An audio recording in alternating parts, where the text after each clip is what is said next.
Hey, I'm Fox Gunn, and I'm in conversation with the New Age magazine. Fantastic. Right, so we're going to kickstart by talking about 2023. Crazy of You, I mean, debut EP release.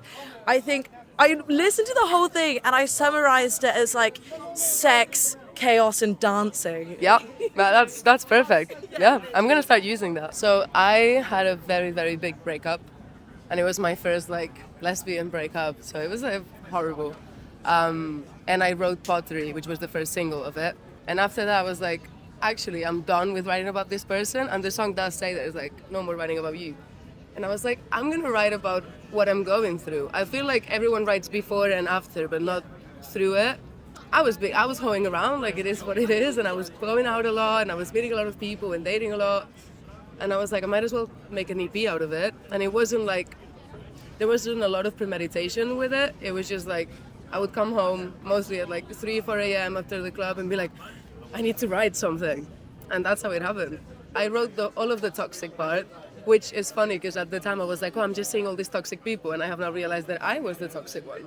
And then I wrote this out, which is like, actually, yes, I'm no one's anything, and I'm just like going out and fucking about, but actually I think I do want someone to be there and like actually stay. Crush came out in December. Yeah. This is about a crush that you have on someone. Can you just like tell me how this came, what happened? Yeah. So I did the whole EP and was going through my very toxic fuckboy era, whatever, and I met someone and I fell head over heels for this person, and I was like, oh my god, I haven't had a crush in ages, I haven't had feelings for anyone in ages, or maybe I didn't allow myself to have feelings for anyone in ages, and so I was like, oh, I don't know what to do with this. So I wrote Crush, and then by the time Crush came out, I wasn't seeing that person anymore. It's a very fast turnaround. But no, she's great, and like it's all good things when it comes to her. It just didn't work out, but it's great because it showed me that I can actually like have feelings and like have a crush, and it's actually exciting and fun, and it doesn't have to be something scary. You talk about how like expressing your romantic feelings is valid when before I think you would kind of subdue it and push it down, maybe from the breakup, or whatever it is. So how do you feel like that's going to affect your music going forward, I guess, this new perspective? That's interesting. I think when I wrote Badass and Vulnerable, my debut EP, I was all about like, you can be badass and you can be vulnerable, but I only allowed myself to be that. It was like either one or the other, and yes, they can coexist, but I wasn't really being true to that. Whereas now, it's been like a long time since it feels like a long time since I wrote it and released it and stuff, and I feel like I needed to release that in order to be where I'm at now and just like let it out. It's like, oh, actually, I can be both things and more. I saw that you said that your audience helped you with, I think, the demo of Crush, or you put it out there and they were like, we fucking love this, go for it.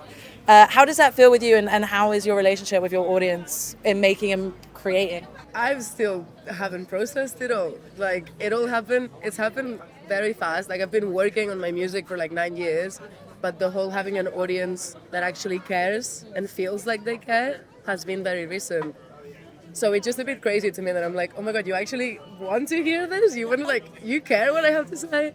But with Crush, so I post like snippets of demos while I'm working on it on my social media.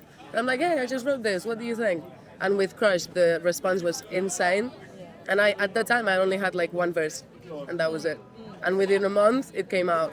Do you ever listen back to it and think, oh shit, I should have helped myself back then, or how was I feeling? I think Crush actually is one of the only songs of mine that if I have my Spotify on shuffle and it plays, I let it play. I think Crush is funny because when I first released it, a lot of not my audience, but my friends were like, you're just bragging about having sex. And I was like, it's actually a sad line. Yes, it's great to fuck about and have a lot of sex, but the line I haven't made love in years is like, oh shit. It's not that great, is it? If you were to describe your music, I mean, it's definitely like dark synth, that kind of vibe. How would you describe it to someone right now, like listening it? A bit toxic, very flirty, alternative pop with Spanish roots. So to be honest, we've heard so much about the EP and what's happened last year. What's happening this year? What's 2024?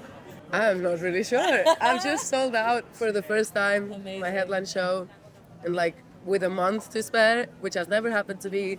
and there's people flying to London to see me, and I'm just like super excited because performing live is like my favorite thing in the whole world.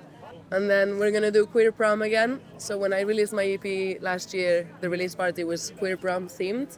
We're gonna do 2.0 now, well, in a couple of months. That's so good. Do you get to get your photo with one of those backgrounds in and things like that? Yeah, we're going all out this time. It's gonna be sick. So amazing. And there's a few singles coming as well. Nothing that I can say for sure yet, but it's coming. It's Exciting coming. stages. 2024 is good. It's very good. Amazing. The year of the Fox. It's gonna be Yes, sick. year of the Fox. I love that.